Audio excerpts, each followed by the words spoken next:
योगेश्वरी कन्या शाळेच्या विद्यार्थिनी सादर करीत आहोत योगेश्वरीची गाथा।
शाळा सुरळीतपणे चालू लागली, वाढू लागली. कर्मण्येवा अधिकारस्ते मा फलेषु कदाचन. ईशावास्यमिदं सर्वं यत्किंचित् जगत्यां जगत्. तेन तत्तेन बुद्धिथाः मा घृतप्लस्य स्विद्धनं. यासारखी गीता आणि उपनिषदांची बोधवचने प्रत्यक्ष जीवनात जगणाऱ्या पूज्य स्वामीजी बाबासाहेब परांजपे यांच्यासारख्या लोकांच्या पदस्पर्शाने तिथली माती पुनीत झाली आणि योगेश्वरी शिक्षण संस्थेचा पाया रचला गेला. दिले अनेकांनी ते सर्वस्व, सृजनाचे लाभले दातृत्व, करीती श्रेष्ठी ते नेतृत्व, प्रखर ओजस्वी त्यांचे वक्तृत्व, यशाव्रत केले तरी कर्तृत्व हो दीदी, यशाव्रत केले तरी कर्तृत्व हो दीदी दीदी.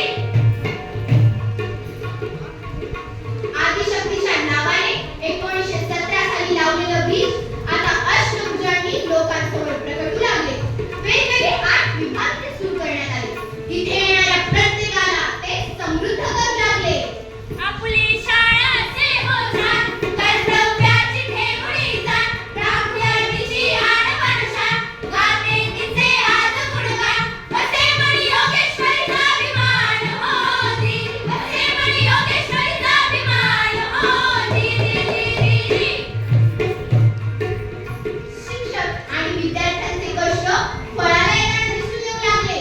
बोर्डाच्या परीक्षा असो वा इतर स्पर्धा परीक्षा, योगेश्वरीचा विद्यार्थी मात्र प्रत्येक ठिकाणी दैदिप्यमान यश मिळवू लागला.